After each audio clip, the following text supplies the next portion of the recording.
Air conditioning? Check. Microwave? Check. Stick around and we'll get right to it. Hey, welcome back guys. Jason, KM4ACK. We spend a lot of time in this RV here, and we spend quite a bit of time off-grid. Now, last year I upgraded the lithium iron phosphate batteries from 100 amp hours to 200 amp hours, and that has gone a long ways in helping with the capacity and the capability off-grid for this particular RV. However, I am unable to run the air conditioning or the microwave because of the smaller inverter that was included in this RV when we purchased it. Now I might upgrade that at some point in the future, but for right now, I've got this brand new Opus Mega 3 that's running the AC in this RV right now. Check this out.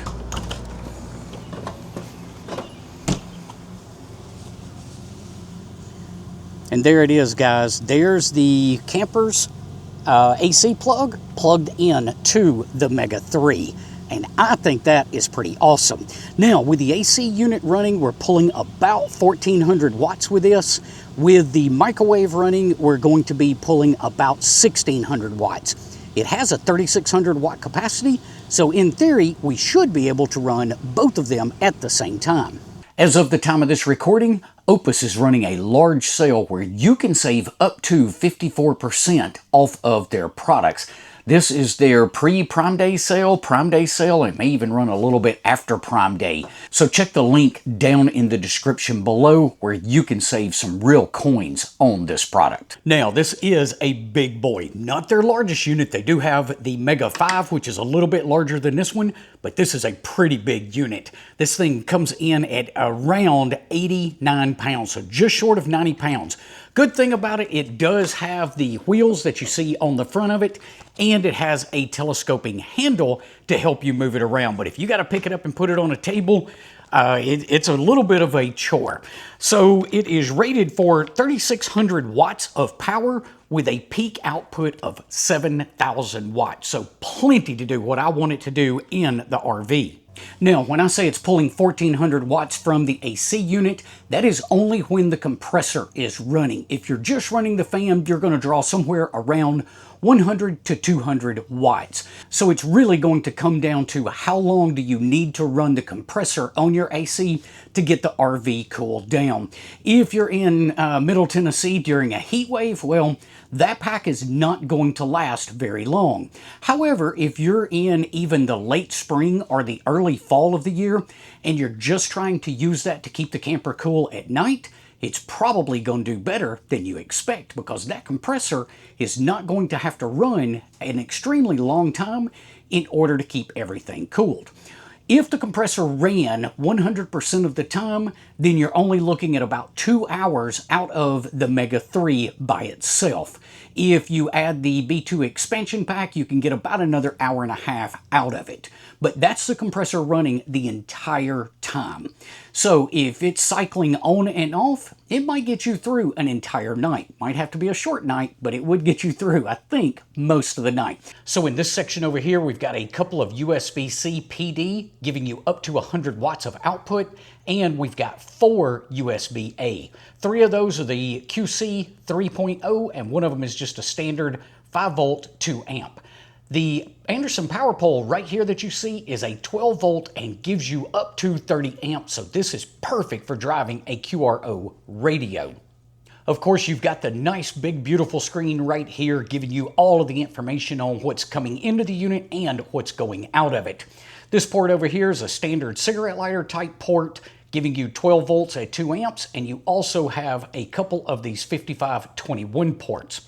Now, on the bottom, this was the most exciting part for me, you get 5 110 outlets. Those are good for up to 20 amps. That little sideways part right there in this plug, it tells you that it's rated for 20 amps.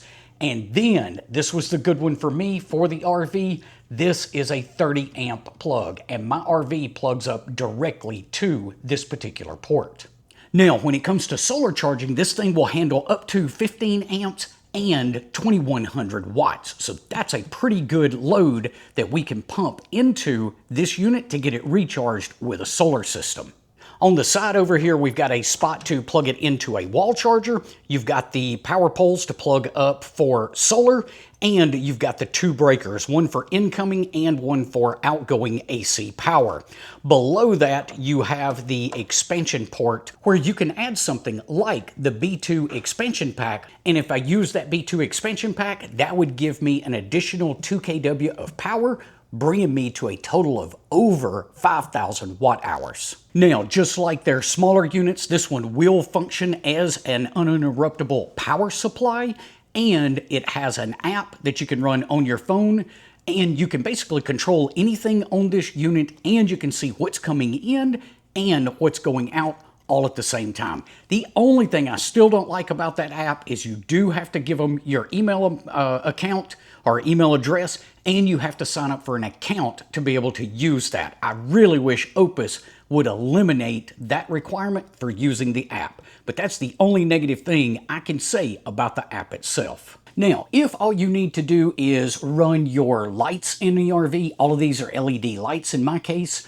and the 12-volt compressor fridge, and maybe the 12-volt TV, this thing is going to get you through a couple of days without even trying and never needing to hook up solar power to it. But that's the cool thing about it. I've got a 200-watt folding solar panel that I can hook up to this unit if we needed to put a little bit of juice back into it. Now, that 200-watt panel is not going to do a lot, and it's going to take quite a bit of time to fully recharge that entire unit. That 200-watt panel is only going to give you about 150 watts at a time. So you do the math, divide that out by about 3,000 watts. And yeah, it's going to take a little bit of time if you've got a smaller solar panel that you're going to use to recharge it. But if I wasn't running the AC and we were just using the lights and the refrigerator and the TV, well, it's going to run it for quite a bit of time. So if you don't already have solar on the roof of your RV, or maybe you don't even have batteries, your RV wasn't solar prepped, this might be a way for you to run things in your RV while you're off grid without having to go and install all of that on the roof. Because when you start punching holes in things, well, some people just don't like to do that. I'm not quite as scared of it. I've actually punched a few holes in this thing, but you can get away with not having to do that with a unit like the Mega 3. So I am really looking forward to having this in the truck and available for those quick stops where we want to turn on some AC. Maybe we're doing a lunch stop at a rest area. This will allow us to run the AC, and lately here in Tennessee, you have definitely needed AC. We've been going through a stupid heat wave. If you found today's information helpful, be sure to give us a thumbs up before you head off. We will see you guys on the next one. Until then, 7-3.